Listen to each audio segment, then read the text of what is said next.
Bismillahirrahmanirrahim. Assalamualaikum warahmatullahi wabarakatuh.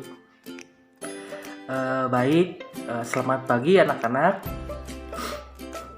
Untuk pembelajaran kali ini ya, kemarin kita melakukan metode belajar di luar ya, di luring di sekolah. Nah, untuk hari ini dikarenakan ada suatu hal, maka proses pembelajaran kali ini yaitu dilaksanakan secara daring ya.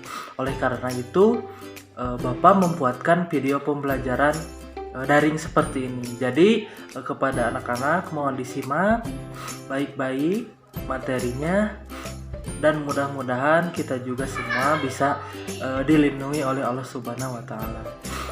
Ya, untuk materi sekarang yaitu melanjutkan dari pembahasan kemarin ya, yaitu kemarin pembahasannya tentang pengertian dari jinayah ya. Coba sekarang ingat-ingat kembali apa itu jinayah. Kemudian materi lanjutannya yang sekarang insya Allah akan membahas tentang macam-macam jinayah itu sendiri ya. Oke anak-anak, kita ingat kembali apa itu jinayah. Jinayah itu adalah suatu hukum pidana Islam ya. Jadi suatu hukuman yang dilakukan secara Islam untuk suatu perbuatan kejahatan jarimah ya, suatu perbuatan kejahatan jarimah sesuai dengan Al-Quran itu sendiri. Nah, banyak yang salah menafsirkan ya, bahwa jinayah dan jarimah itu sama, padahal itu sangat berbeda.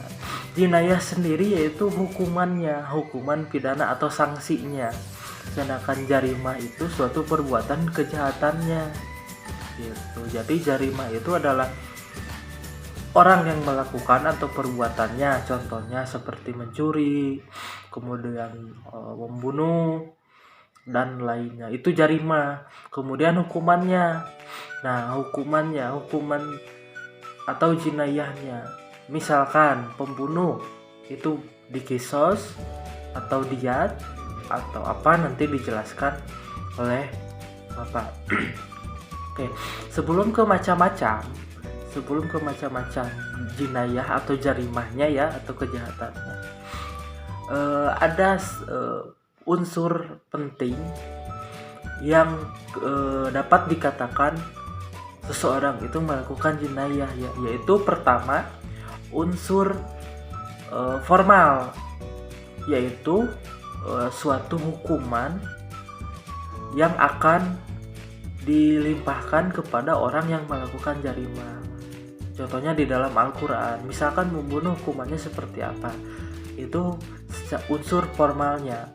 Kemudian unsur moral sendiri yaitu orang yang melakukan jarimah itu sendiri, jadi orangnya moral. Kemudian unsur material yaitu unsur yang akan unsur jinayah apa yang akan dikenakan kepada orang yang melakukan jarimah itu sendiri. Nah, itu suatu unsur hal yang penting. Jika tidak ada salah satunya itu, maka tidak dikatakan atau tidak dijatuhi jinayah. Kemudian kita masuk ke macam-macam jinayah itu sendiri, atau macam-macam hukuman bagi orang yang melakukan jarimah. Nah, di sini di dalam Islam itu jarimah atau kejahatan itu dibagi menjadi 3 ya, menjadi 3 tipe atau 3 macam bebas. Jarimah yang pertama itu jarimah hudud, atau suatu kejahatan yang dikatakan berat ya.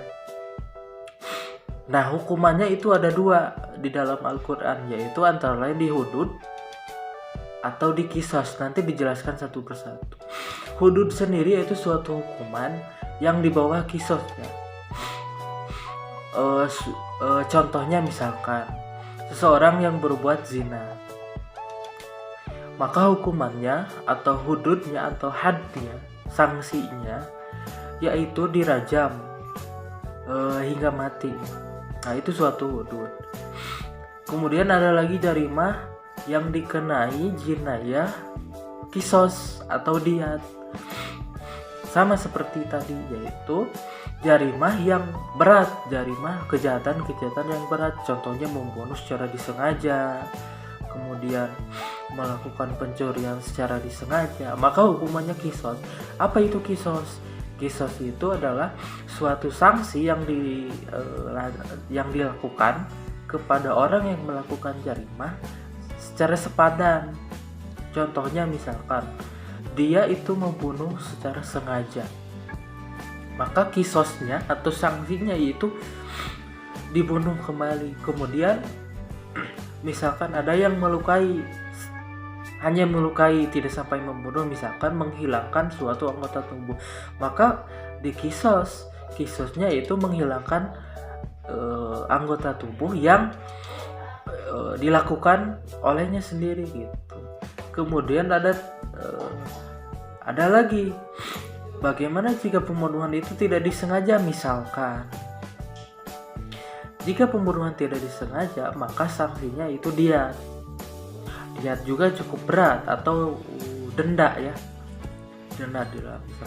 Nah, untuk denda pembunuhan yang tidak disengaja itu diatnya membebaskan 10 hamba sahaya dan membayar 100 unta. Coba bayangkan, itu berapa ratus juta jika dikalikan dengan uang ya. Kemudian ada lagi jinayah atau jarimah takzir.